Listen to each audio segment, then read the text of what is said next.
USM has started rubber research for about 6 years now. In 2013, they released the first rubber genome. So today we are releasing the second version, but it is a better rubber genome. Now let me explain what is genome. Now every organism have their own genome. You are what you are because of your genome. So a papaya tree will have its own genome, paddy will have its own genome, rubber will have its own genome. What is inside the genome will determine what you are. So a papaya tree can produce papaya because of the genome that it has, which a rubber tree doesn't have. So the first thing to be able to manipulate a tree like rubber so that it can produce more rubber is to understand its genome. So if you ask me what is a genome, the easiest way to explain to you is imagine a box of Lego. Right, so you have, let's say, a 20,000, 30,000 big box of Lego. So all the Lego is inside. So the first thing we need to do is we need to line up all the Legos so that we understand what color and what shape. If you do not do that, you cannot manipulate the genome. So that is the first step. So that is why in 2013, USM was the first institute in the world to release the draft of the rubber genome. But since then, the technology for studying genome has increased tremendously.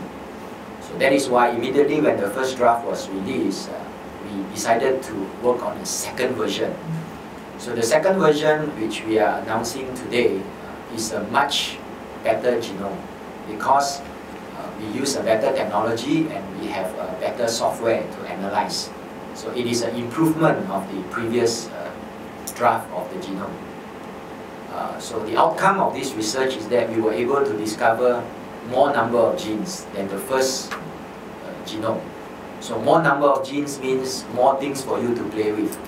So you just imagine a box of Lego. The first team maybe discover 5,000 pieces. So now we discover more pieces. So more pieces of Lego means the possibility of manipulation is even more. Tapi dalam pokok ni dia elemen itu terlalu banyak. Jadi bila terlalu banyak, sukar untuk dibaca keseluruhan genom itu dengan tepat. Jadi dengan teknologi yang ada, yang bertambah baik, kita dapat maklumat berkenaan yang lengkap. Jadi itu perbezaannya daripada apa yang ada di 2013 dengan apa yang kita peroleh sekarang. Jadi secara keseluruhan ini merupakan satu maklumat yang amat penting yang boleh digunakan untuk menambahbaikkan bukan saja dari segi kualiti kita, penyakit-penyakit yang ada, dan juga untuk melihat sama ada pokok-pokok ini dapat beradaptasi pada persekitaran yang berbeza. Ini pentinglah sebab di negara kita 95% daripada yang terlibat dalam penularan kita adalah smallholders, bukan daripada industri, bukan daripada industri. Jadi smallholders yang menyumbangkan 95%, dan bila 95% ini jenis tanah itu amat berbeza. Jadi ini akan memerlukan penyelesaian itu dalam menghasilkan kita yang